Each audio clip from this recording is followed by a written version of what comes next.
The Book of Esther and the additions to Esther.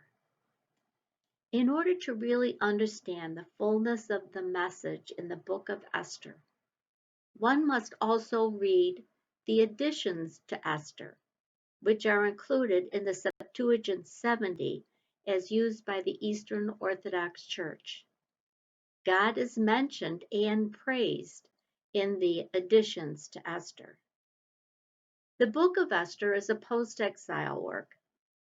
She is a brave Jewish woman who is not in Jerusalem, but saves all the Jewish people from a genocidal plot at great risk to herself.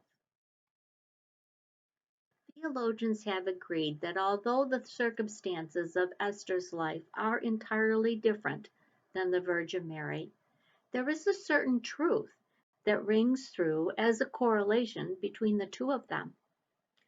Esther, at potentially great peril to herself, saves the Jewish people from genocide.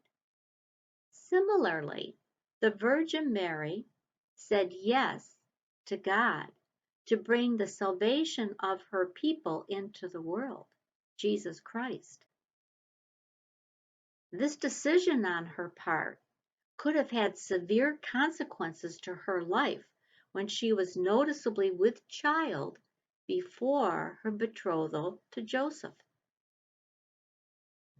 Similarly, Mordecai is consistently viewed by the Fathers of the Church as a Christ-like figure when he is referred to as a deliverer and constant benefactor to the Jews. Mordecai's relationship to Esther is both guardian and husband. Since Esther was a virgin, Esther 2:7, there was no physical relationship between them, much like Joseph and the Virgin Mary. In the story of Esther, King Artaxerxes is imperfect, passionate, and self-indulgent.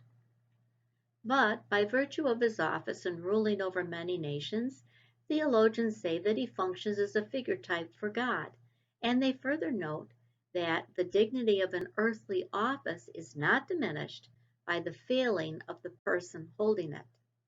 John 11:51, Acts 23:1-5. In this story, King Artaxerxes sends a decree to all people according to their own language so they could understand and follow the decree. This act in the Old Testament is said to have set a precedent in the minds of the apostles and the early Christian church when teaching about Jesus Christ and the Christian faith throughout the world.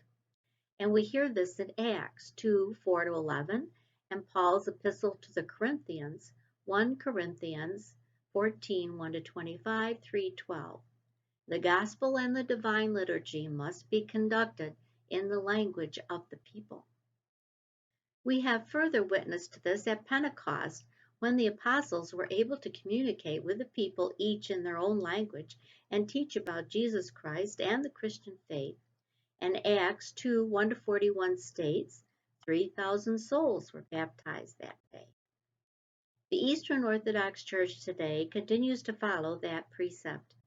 When an Eastern Orthodox church is planted in a new land, the teachings and services are translated into the language of the people of that land so they can properly understand the teachings and doctrine of the faith and worship the Lord in their own language.